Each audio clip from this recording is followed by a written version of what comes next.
नमस्कार, Navbharat times online पर आप सभी का स्वागत है। आपके साथ मैं हूं विनीत त्रिपाठी, मेरे साथ मेरे सहयोगी सत्यकाम अभिषेक।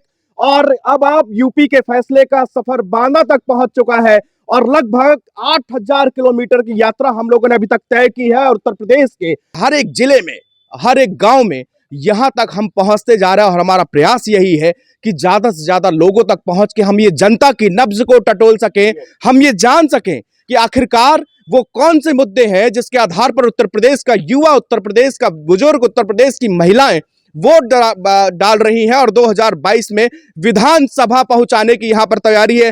तो एक समय हम बांदा के एक डिग्री कॉलेज में, यहां पर Rajiv Gandhi David degree college में मौजूद है। यहां पर हमारे सामने देख सकते हैं तमाम युवा साथी का एक यहां पे पढ़ने आए हैं। इनसे हम बातचीत करेंगे और जानेंगे कि आखिरकार उत्तर प्रदेश के बांदा विधानसभा क्या करने जा रही है, किसको विधानसभा तक पहुंचाएगी। सबसे पहले मैं, क्या नाम है आपका? महानंद गौतम। महानंद जी, पिछले सरकारों ने क्या किया और अब फिर से जो है बांदा विधानसभा में चुनाव है, वोटिंग होने वाली है, क्या मुद्दे हैं आपके? सर मैं तो बीएसपी को वोट देना चाहता हूं। वोट किसको देना चाहते हैं ये मैंने पूछा नहीं, ये आपका अपना मताधिकार है, उसका प्रयोग कर सकते हैं। मुद्दे क्या क्या हैं, आप क्यों नहीं पसंद करें और क्यों पसंद कर रहे हैं? क्योंकि सर बीजेपी सरकारों ने कुछ नहीं किया, केवल सभी लोगों का अवहेला किया है, मतलब जो उनको नहीं करना चाहिए। जैसे क्या किया बीजेपी सरकार ने, ऐसे क्यों नाराजगी क्यों है इतनी? क्योंकि सर शिक्षा के क्षेत्र में सबसे पीछे उनका कार्यकाल रहा है। कैसे, क्या मतलब, ऐसा क्या है आपको कुछ चीज खटकी? आप अच्छी बात कर रहे हैं, बस मैं ये जानना चाहता हूँ आपको क्या कमी लग रही है? सर मुझे तो शिक्षा ही सबसे पीछे जा रही है इस सरकार में, और तो कुछ नहीं। जी शिक्षा के युवा कहना है शिक्षा के मामले में। अब देखिए, मैं इधर आपको एक बात और साफ कर दूं कि ये बुंदेलखंड में हम खड़े हैं। ये वही बुंदेलखंड है जिसको सुर्खियों में आपने किसान आत्महत्या में सुना है, बेरोजगारी में सुना है, गरीबी में सुना है, लाचारी में सुना है। और यहाँ पे खबरें अक्सर देश और दुनिया की सुर्खियां बटोरती रही हैं। ये उसी बुंदेलखंड के बिल्कुल बीचों बीच बांदा पड़ता है और ये वहाँ के युवा है जो कि एजुकेशन की बात कर रहे हैं। आप बताइए, आप वोटर हैं? नहीं। अभी वोट नहीं डालते, लेकिन अच्छा बताइए, अगर आप वोट डालने जाएंगे तो आपके जहन में क्या मुद्दे होंगे? मेरे जहन में बस यही मुद्दा होगा कि मैं बीजेपी को वोट दूं। आप बताइए। सर मेरा नाम रोहित गिरी है। हाँ। सर महंगाई आज बढ़ गई है बहुत ज़्यादा, और लड़कियों को तो सुरक्षा कर दिया है मोदी जी ने, बहुत बढ़िया की उन्होंने। और शिक्षा अब पीछे चल रही है काफ़ी, क्योंकि कोरोना 2 साल से लगातार वो कर रहे हैं, तो पीछे चल रही है। पीछे चल रही है एजुकेशन। अच्छा ये बताइए कि फिर आपको क्या लगता है, कौन सरकार आपको बेहतर शिक्षा, बेहतर स्वास्थ्य, सर ये सब मुहैया करा सकती है? सर मुझे तो वो लगी थी अखिलेश की। अच्छा। उस पहले पिछले, हाँ। क्योंकि उन्होंने टैबलेट बांटा था, इन्होंने टैबलेट थोड़ा सा बांटा और बाकी को ऐसे आपको ही मिला था टैबलेट? नहीं मिला सर। हैं? नहीं मिला। तो फिर बांटा था आप कह रहे हैं? पहले तो मेरे भैया को मिला था ना। मिला था जी। और उस पे जब आप ऑन करते तो स्क्रीन पे क्या दिखता था? ये अखिलेश जी का। हाँ सही है। आप आइए। हाँ बताइए। राहुल देव मेरा नाम है। आगे आइए, पीछे नहीं, आगे। हाँ बताइए। राहुल देव मेरा नाम है जी सर। और ये सर योगी जी ने जो है जो 5 साल में किया है, और सिर्फ मुझे ये दंगा युक्त वाला काम जो है वो सही दे लगा है, क्योंकि गली में और मोहल्ले में लड़कियां सुरक्षित थी। ये तो ठीक है। और पहले 2 साल में मतलब सुरक्षा व्यवस्था अच्छी है? जी अच्छी है। थोड़ा तेज बोलिए। जी हाँ, सुरक्षा व्यवस्था अच्छी है, ये हमने देखा है। और 2 साल में उनने जो है गल्ला भी डबल बांटा है महीने में, और अच्छा काम किया है। लेकिन वो जो आजकल के युवा हैं तो उन लोग को जो है बेरोजगारी चाहिए, रोजगार चाहिए। मतलब उनके पास पढ़ने के अलावा कोई रोजगार है ही नहीं। पढ़ेंगे फिर आगे क्या करेंगे, ये चीज़ है। और उसके बाद जो है वो जो वहाँ से योजनाएं निकलती हैं तो वो आते आते आम जनता तक नहीं पहुँच पाती। आप आइए। क्या आशीष, क्या लग रहा है आपको? जिस समय पर ये जो 5 साल से योगी जी की सरकार चल रही है, ये लड़कियों के लिए बहुत लाभदायक मतलब व्यवस्था इन्होंने करवा दी। लड़कियों के लिए लाभदायक है, लड़कों के लिए क्या फिर? ये मतलब इनकी लड़कियों के लिए बहुत व्यवस्था करवा दी, मतलब सुरक्षा व्यवस्था हो गई इनके लिए। आप भी सुरक्षित हैं? हम तो सब सुरक्षित हैं। बिल्कुल। चलिए अब हम महिलाओं की तरफ, इधर छात्राओं की तरफ यहाँ पर बढ़ते हैं थोड़ा सा, और इनसे हम बात करेंगे। अच्छा आप आइए, आपका नाम? दिव्यांशी राजपूत। दिव्यांशी, देखिए महिला सुरक्षा एक हमेशा से एक अहम मुद्दा रहा है। ये बांदा शहर है और ये बताइए 5 साल में जो योगी गवर्नमेंट ने काम किए उनको आप कितने नंबर देंगी? क्या आपके अनुभव अच्छा काम हुआ है? जी हुआ है बिल्कुल। जी जी हुआ है, मोदी जी ने बहुत अच्छा काम किया है, उन्होंने महिला सुरक्षा दी है, अच्छी दी है। और जो लोग कभी सोच नहीं सकते कि हम पक्के घर में रहेंगे, उन्हें घर दिया है और बहुत कुछ किया उन्होंने। राशन दे रहे हैं, फ्री दे रहे हैं, महीने में 2-2 बार मिल रहा है। अब क्या चाहिए? देश को अच्छा रास्ते पर दे रहे हैं, अच्छे सुधार में ले जा रहे हैं वो। अच्छा, महिला सुरक्षा महिला सुरक्षा में उन्होंने बहुत अच्छा किया है। हर चीज़ महिला को हर जगह सुरक्षा मिले। आज वो कहीं भी रात में भी जा सकती है तो जा सकती है, खुले अच्छे से जा सकती है, कोई डर नहीं। पहले बहुत सारा डर रहता था कि कुछ भी हो सकता है रास्ते में, अब रात को भी महिला जा सकती है, अच्छी सुरक्षित है। सुरक्षित है। आप बताइए आपका नाम क्या है? सलोनी कौन से आप बीए फर्स्ट ईयर क्या कर रही है? Second year. सेकंड ईयर में आप वोटर हैं? जी तो अच्छा बताइए, पहली बार वोट देना है? जी। Wow, that's a great. मतलब एक अपने अंदर एक चार्म होता है ना, एक खुशी कि पहली बार हम मतदान स्थल में जा रहे हैं, वोट डालेंगे।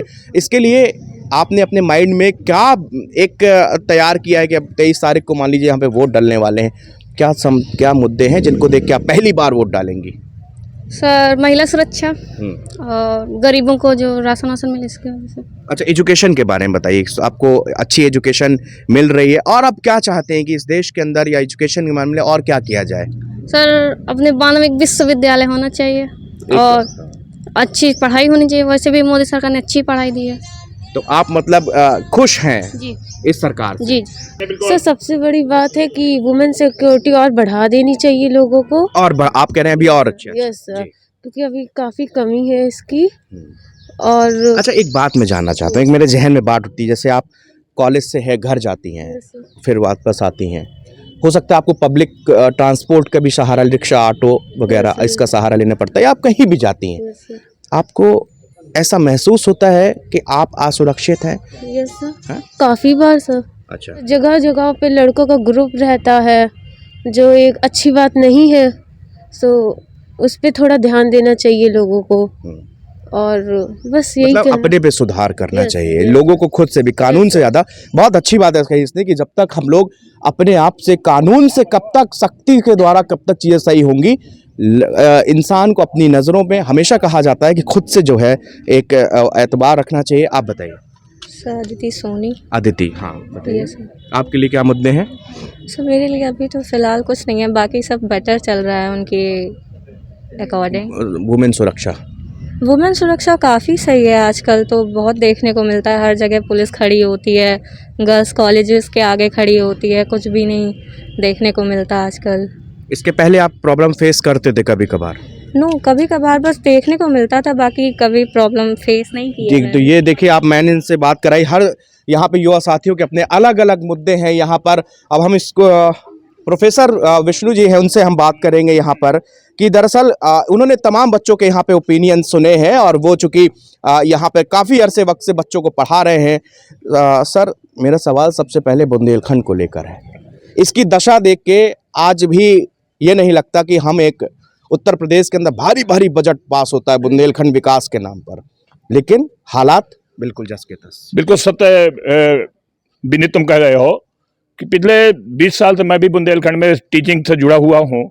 यहाँ पर शिक्षा के क्षेत्र पर पिछली सरकारों ने जो किया और वर्तमान सरकार ने एक नई शिक्षा नीति लागू की, एनईपी के नाम से, न्यू एजुकेशन पॉलिसी, जिसमें उन्होंने स्किल डेवलपमेंट को लेकर के काफ़ी चीज़ें डाली हैं, जैसे सेल्समैनशिप हो गया, एंटरप्रेन्योरशिप हो गया। इस तरह के ऐसे सेक्टर में काम किया गया है कि इसका वर्तमान में तो नहीं, पर लॉन्ग लाइफ में अगर इसको देखा जाएगा तो जो ये नवयुवा है, ये जॉब देने की स्थिति में आ जाएगा, न कि जॉब लेने की स्थिति में, यदि वह सही ढंग से इसका पालन करता है। तो आपको लग रहा है कि इस सरकार में, चूंकि लगातार देखिए बच्चों ने भी कहा कि रोजगार एक बड़ा मसला है, तो क्या एम्प्लॉयमेंट के लेकर क्या सरकार का खाका है या योगी गवर्नमेंट ने क्या कुछ ऐसा किया है अच्छा काम?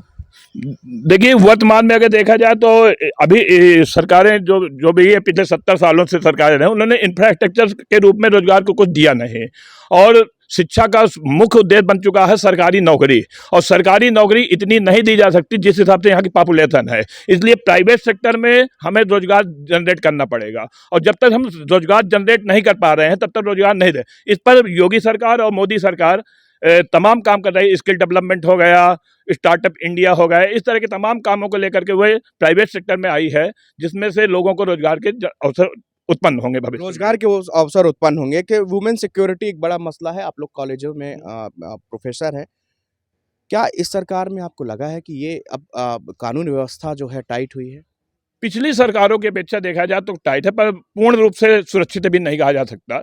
भले इस सरकार ने वुमेन पावर लाइन, एंजल के नाम से तमाम योजनाएं लागू की, किंतु धरातल पर अभी भी ये नहीं कहा जा सकता कि धरातल लाने और धरातल सुरक्षित है, पूर्ण रूप से सुरक्षित नहीं है। इधर हम सर, आप बताइए कि इस अब इलेक्शन होने जा रहा है, आपके लिए क्या वो मुद्दे हैं जिनको लेकर आप इस बार वोटिंग करेंगे, वोट डालेंगे?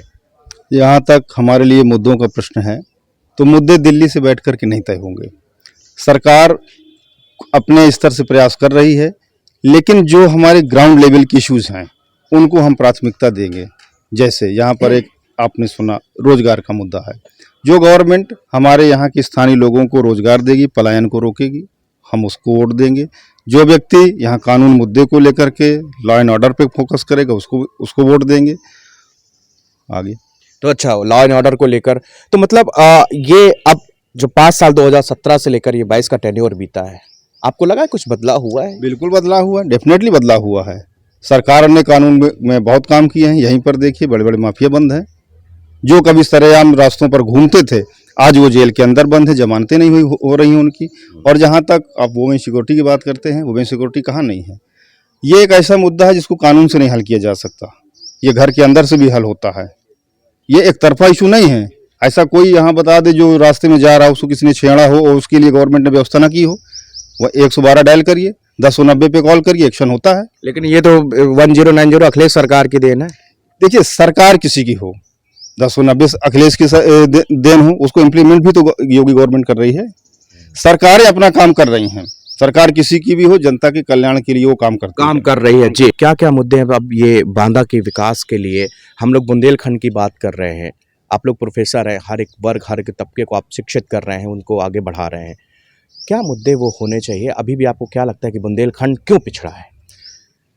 जो विधानसभा चुनाव होते हैं ये लोकल स्तर पर होते हैं। जैसा कि सर ने कहा कि दिल्ली से बैठकर नहीं तय किए जा सकते हैं।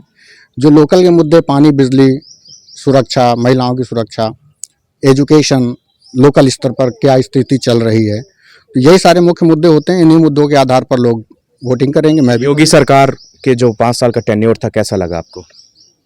एवरेज कहा जा सकता है। 10 में से कितने नंबर देंगे?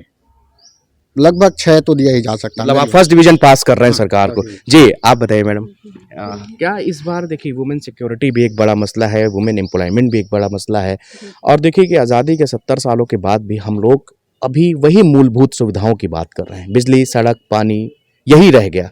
बाकी हम और कंट्रीज को देखें तो वो कहाँ पहुँच रहे हैं।